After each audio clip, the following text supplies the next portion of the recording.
नमस्कार दोस्तों, maximum technology में आपका स्वागत है। मैं साकरिया संजय और आज हम आपके लिए केस स्टडी लेके आए हैं जो कि मेरे पास एक मोबाइल है Realme C35, Realme C35। ये मोबाइल जो है उसके अंदर प्रॉब्लम है, इसके अंदर टच वर्किंग नहीं कर रहा है।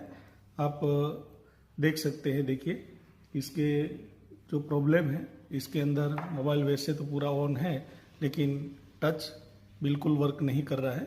ऐसा इश्यू इसके अंदर आया हुआ है। और ये मोबाइल है, ये अभी फ्रेश है, मतलब इसमें पहले किसी टेक्नीशियन ने कोई काम नहीं किया हुआ है।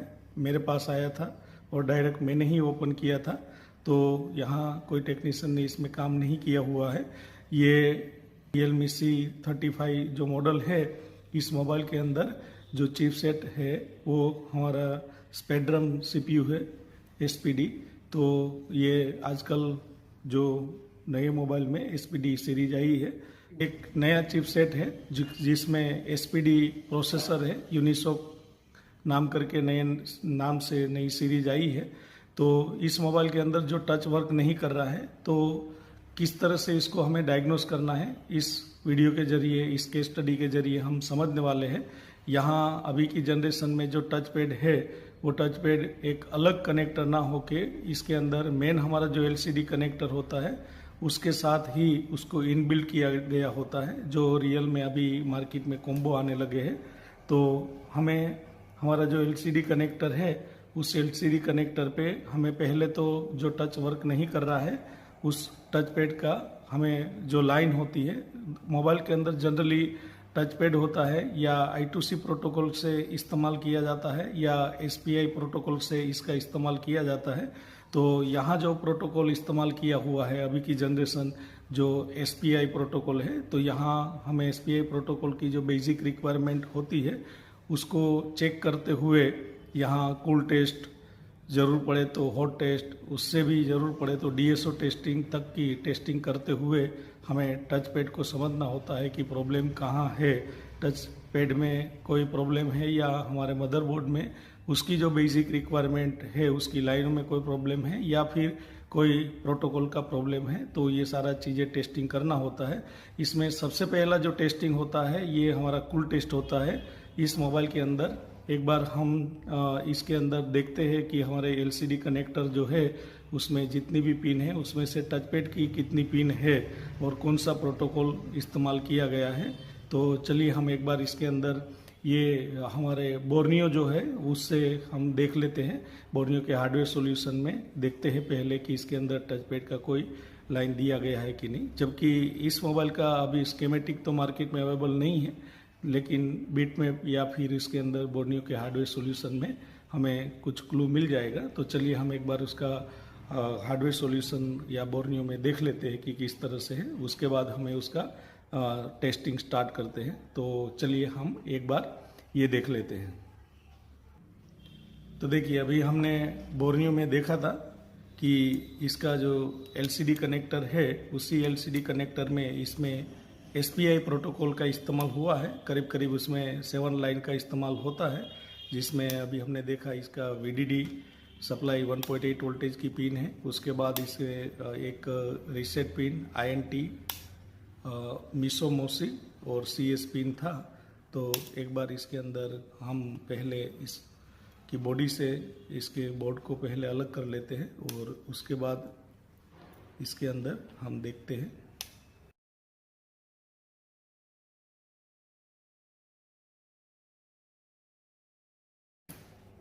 ये देखिए, ये इसका बोर्ड है और यहाँ जो प्रोसेसर है आप देख सकते हो। यहाँ का जो ये उसका हीटिंग टैप है वो मैंने ही उठाया हुआ है, आप देख सकते हो। यहाँ इसका CPU है और मेमोरी और रैम ये यहाँ दिखाई दे रहा है। वैसे फ्रेश बोर्ड है, पहले किसी ने काम नहीं किया है। और ये हमारा LCD कनेक्टर है, तो इसके अंदर हम एक बार जो उसका प्रोटोकॉल्स का पहले GR चेक कर लेते हैं ताकि हमें आइडिया मिले कि इसकी लाइन में क्या इसकी हेल्थ कैसी है। जनरली आजकल जो ये बोर्ड सब आ रहे हैं उसमें सबसे ज़्यादा प्रॉब्लम जो है उसकी लाइन का ओपन होने से ही ऐसा चीज़ें बनता है, जो सीपीयू से ड्राई सोल्डर हो जाता है। सबसे ज़्यादा मेजोरिटी केस यही होता है। फिर भी हम एक बार देख लेते हैं कि इसका क्या कंडीशन है। तो चलिए हम एक बार इसके अंदर एलसीडी कनेक्टर पे हमने जो अभी इसका प्रोटोकॉल का जो लाइन देखा वो सब का हम एक बार जीआर चेक कर लेते हैं। ये देखिए, अभी आप जो कनेक्टर सामने दिखाई दे रहा है, ये कनेक्टर हमारा टोटल 40 पिन का है और उसके अंदर आप देख सकते हो हमें जो एक नंबर हम अगर इस साइड से स्टार्ट करें तो यहाँ से अभी हमने इसके अंदर बोर्नियो की इमेज में देखा था कि यहाँ से 4 छोड़ के 5 मान जो लाइन है वो उसका मेन VDD 1.8 वोल्टेज की सप्लाई है, उसका पहले जीआर चेक करते हैं। तो ये इसका 1 2 3 4 5 नंबर है। देखिए इसका जीआर जो है 0.338 है। तो इस जीआर के मुताबिक ये लाइन ओके है। उसके बाद हम इसके बाद का जो नेक्स्ट लाइन है ये हमारा SPI क्लॉक लाइन है और क्लॉक लाइन का जीआर देखिए यहाँ एक बार देखते हैं। देखिए यहाँ जीआर नहीं आ रहा है, एक बार फिर से देखिए, इधर अभी भी जीआर नहीं है। मतलब इसका जो ये क्लॉक लाइन है ये अभी ओपन कंडीशन में है, इसका जीआर होना चाहिए लेकिन अभी नहीं आ रहा है। एक बार आगे भी देखते हैं। CS लाइन जो SPI प्रोटोकॉल का CS लाइन है उसके बाद का, इसका जीआर 0.825 है। तो ये इसका जीआर ओके है। उसके बाद हम आगे बढ़ते हैं मौसी लाइन। देखिए ये मौसी लाइन का जीआर अभी नहीं आ रहा है, ऑयल है, यानी क्लॉक लाइन का भी जीआर ऑयल है। ये डाटा का मास्टर आउटपुट स्लेव इनपुट का भी डाटा यहाँ नहीं पहुँचता होगा क्योंकि ये ऑयल है। आगे देखते हैं, इसमें आगे का लाइन मिसो है। देखिए इसका जीआर सही है 0.825। उसके बाद का जीआर हम देखते हैं INT लाइन। तो INT का 1.684 है क्योंकि इसमें बीच में एक 1K का रजिस्टर है, इसकी वजह से ये जीआर सही है। उसके बाद हम आगे देखते हैं तो ये जो जीआर है वो रीसेट लाइन का है, ये भी 1.690 है। तो ये भी जीआर इसका सही है क्योंकि आगे बीच में इसमें रजिस्टर है। तो इस सर्किट के अंदर जो उसका लाइन है क्लॉक लाइन और मौसी लाइन, ये दोनों का जीआर ओपन कंडीशन में हमें दिखाई दिया था। तो यहाँ हमने एक बार बोर्नियो में देखते हैं और बोर्नियो में हमने देखा था कि इसके अंदर ये लाइन डायरेक्ट CPU से ही आ रही होती है। तो यहाँ कहीं ना कहीं ये जो प्रॉब्लम है ये CPU की ड्राई सोल्डरिंग से है। तो एक बार हम इसी CPU को हम एक बार रिवॉल्व करेंगे। मैं आपको एक बार CPU का इमेज दिखा देता हूँ। देखिए ये ब्लैक पेस्टेड होता है, तो आप देख सकते हो यहाँ CPU जो है वो पूरा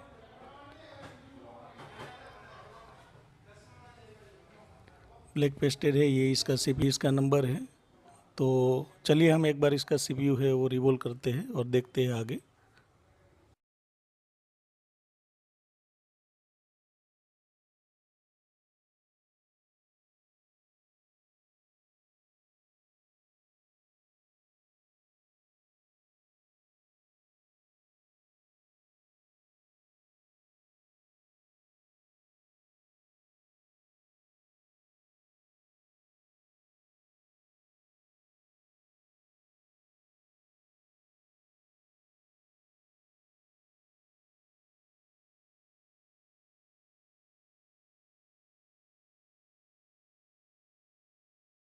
ये देखिए इसके अंदर अभी हमने इसका जो CPU है प्रोसेसर वो रिमूव कर लिया है और उसका जो पेस्ट था उसको क्लीन कर लिया है। अब हमारा जो LCD कनेक्टर पे इसमें टच पैड की जो क्लॉक लाइन और जो मौसी लाइन में जो GR नहीं आ रहा था, तो ये हमारे CPU की ड्राई सोल्डर की वजह से है या फिर ये हमारी CPU और यहाँ से कोई लाइन ओपन है, ये भी हमें एक बार कंफर्म करना चाहिए था। कई बार टेक्नीशियन क्या करते हैं कि यहाँ जो हमने इसमें चेक किया था उसका क्लॉक और मौसी लाइन, इसका GR नहीं आता है तो जनरली डायरेक्ट CPU उठा देते हैं और CPU रिवॉल्व कर लेते हैं। लेकिन ये करने से पहले आप अगर सीपीयू उसका उठा ही रहे हो तो एक बार सीपीयू निकालने के बाद लगाने से पहले एक बार उस लाइन को भी चेक कर लिया जाए कि जिस लाइन पे रीडिंग नहीं थी वो सीपीयू तक ओके है कि नहीं। कई बार ऐसा भी हो सकता है कि सीपीयू ड्राई सोल्डर ना होके इसका लाइन इंटरनल लेयर जो है ये ओपन हो जाने से भी इस तरह से हो सकता है। तो इसका मैं एक तरीका बताता हूँ उसको चेक करने का कि किस तरह से आप चेक कर सकते हो। एक तरीका तो ये है कि आप मल्टीमीटर को कंटिन्यूटी रेंज में रख के यहाँ मीटर का एक प्रोब इस साइड लगाइए जो भी लाइन है, और एक ये जो सीपीयू की जो भी उसकी बीजीए पिन है वहाँ लगा के भी चेक कर सकते हो। लेकिन आप अगर अकेले हो और आप इस तरह से ना चेक करके एक दूसरी मेथड से चेक करना चाहते हो तो ये मेथड ये है कि यहाँ आपको डिस्प्ले लगा देना है, और डिस्प्ले लगाने के बाद आपको ये जो सीपीयू की जो भी पिन है जिस पे आपको जीआर चेक करना है, और वहाँ जो जीआर आ जाएगा वो डिस्प्ले से आ जाएगा। अगर आप डिस्प्ले नहीं लगाओगे और उस पिन पे जीआर चेक करोगे तो वो जीआर आपको शो नहीं करेगा। लेकिन आप डिस्प्ले लगा के चेक करोगे तो टच पैड की अंदर की जो आईसी है उस आईसी का जीआर वैल्यू आपको यहाँ मिल जाएगा, जिससे ये लाइन चेक हो जाता है। जैसे कि यहाँ जो ये प्रोसेसर जो है उस प्रोसेसर की बात करें तो इसमें इसका AE1 जो है उसका क्लॉक लाइन है, और AD2 लाइन है वो इसका मोसी लाइन है। जो कि हम अगर देखें या मैं आपको बताऊं तो इसका जो ये पिन है यहाँ से अगर काउंट करोगे तो इसका एड्रेस कहाँ होगा, मतलब ये लाइन का लोकेशन इस पिन का कहाँ होगा ये मैं बताता हूँ। इधर से अगर 6 नंबर काउंट करो तो 7वां नंबर का पिन ये 1 2 3 4 5 6, और ये जो 7 नंबर का जो बीजीए पॉइंट आपको दिखाई दे रहा है ये पिन इसका क्लॉक लाइन का है। इसके ऊपर का जो लाइन है वो उसका डाटा लाइन है, सॉरी जो मोसी का जो डाटा लाइन है वो है। फिर से मैं आपको थोड़ा जूम करके बता देता हूँ। 1 2 3 4 5 6, ये जो 7 नंबर का ये पॉइंट और ये पॉइंट जिसका जीआर हमें नहीं मिल रहा था, इन दोनों पॉइंट का नहीं मिल रहा था, इसको हमें चेक करना है यहाँ डिस्प्ले लगा के। तो देखिए हमने अभी बोर्नियो में देखा था वही लाइन है। तो अब हम उसको चेक करने के लिए हम इस तरह से करते हैं कि इसका जो डिस्प्ले पार्ट है इसको लगा देते हैं। इसके लिए हम इसका जो बैटरी है पहले इसको रिमूव कर देते हैं।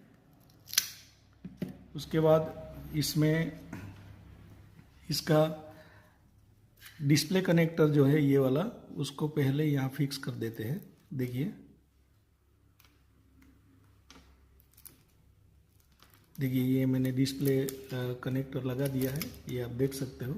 उसके बाद हमें अब यहाँ इसका वैल्यू चेक करना है, यानी कि इसमें हमें यहाँ जीआर चेक करना है मल्टीमीटर में। इसका AE1 नंबर की पिन क्लॉक और इसका AD2 मोसी लाइन जो उसका जीआर हमें डिस्प्ले कनेक्टर पे नहीं मिल रहा था।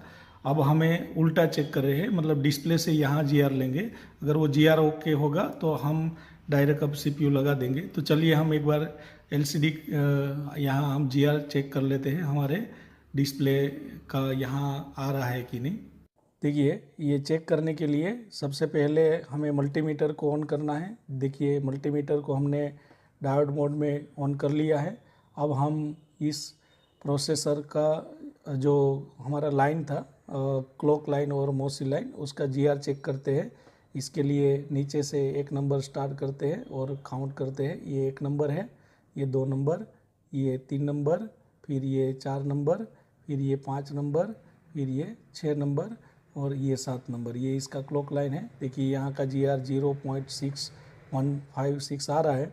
तो ये हमारे LCD से आ रहा है। LCD के अंदर जो टच सेक्शन है वहाँ से, उसका मतलब कि ये लाइन हमारा ओके है। अब हम उसके बगल में जो उसका लाइन था मोसी लाइन, ये देखिए इसका भी जीआर अभी आ रहा है, ये सही आ रहा है क्योंकि ये भी लाइन हमारे टच पैड से ही आ रही है डिस्प्ले के अंदर से। अगर हम डिस्प्ले नहीं लगाते तो ये भी जीआर नहीं आता है। तो उसका मतलब यहाँ जीआर आ गया, तो उसका मतलब ये हुआ कि हमारा जो लाइन था वो सही है। अब हमारे डिस्प्ले कनेक्टर पे जो जीआर नहीं आ रहा था उसका मेन यही था कि इसके अंदर CPU ड्राई सोल्डर था। यहाँ हमारा जो CPU है इस पिनों पे हम अगर ना निकालते और ड्रिल करके लगाते तो भी हो जाता, लेकिन आपका अगर हैंड स्किल अच्छा है, सही है, तो आप इसको निकाल के ही करिएगा। तो चलिए हम अभी यहाँ CPU फिर से अप्लाई करते हैं और देखते हैं कि हमारा जो टच का जो प्रॉब्लम था वो सॉल्व हो जाता है कि नहीं। बाकी हमें कोई और लाइन का इस तरह से चेक करने की ज़रूरत नहीं है, लेकिन आप इस तरह से दूसरे कोई मोबाइल में अगर काम करते हो और आप चेक करना चाहते हो बाकी का टच लाइन, तो आप इस तरह से रिवर्स GR चेक कर सकते हो। रिवर्स का मतलब ये है कि हमने पहले CPU का GR चेक किया था LCD कनेक्टर पे, अब हमने जो GR चेक किया वो टच का GR चेक किया CPU की पैड पे। तो आप इस तरह से सर्किट को CPU लगाने से पहले एक बार ऐसे देख लिया करें, ताकि आपका जो काम है उसमें टाइम सेव हो और आपका काम सही से समझ के हो। तो चलिए हम एक बार इसका जो CPU है यहाँ लगा देते हैं और देखते हैं कि हमारा प्रॉब्लम सॉल्व होता है कि नहीं।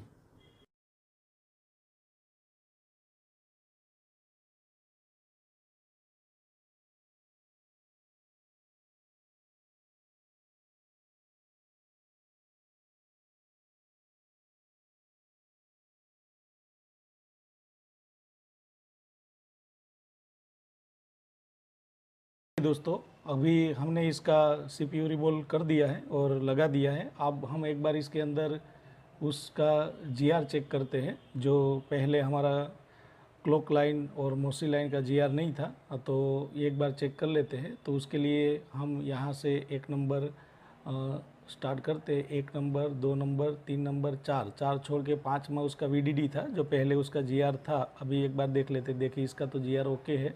उसके बाद 6 नंबर का जो है वो लाइन आप देखें तो पहले यहाँ ये जो 6 नंबर है उसका क्लॉक लाइन था, पहले वो GR नहीं आ रहा था। देखिए अब यहाँ GR आ गया है। उसके बाद उसका CS लाइन है, तो CS लाइन पे भी पहले GR था, अभी भी आ रहा है। उसके बाद इसका 8 नंबर जो था वो मोसी लाइन है, जो पहले GR नहीं था, अब यहाँ GR इसका ओके हो गया है। उसके बाद मीसो लाइन है, जो कि ये भी पहले ओके था, अभी भी आ रहा है। उसके बाद उसका INT लाइन है, पहले उसका GR ऐसा ही था, अभी भी यही था। और उसके बाद इसका रीसेट लाइन है, तो ये भी GR पहले भी था, अभी भी आ रहा है। उसका मतलब ये है कि पहले जो GR नहीं आ रहा था, अब ये GR कंप्लीट आ गया है। अब हम एक बार बोर्ड को असेंबलिंग करके देखते हैं कि हमारा मोबाइल में जो टच का प्रॉब्लम था वो ओके हो गया है कि क्या है। तो चलिए हम एक बार इसको इसकी बॉडी से कनेक्ट करके देख लेते हैं। तो देखिए ये बोर्ड में अभी हमने जो CPU रिवॉल्व किया है, एक बार इसकी बॉडी से मोबाइल को कनेक्ट कर लेते हैं और उसके बाद देखते हैं कि हमारा जो प्रॉब्लम था वो सॉल्व हो गया है कि क्या कंडीशन है।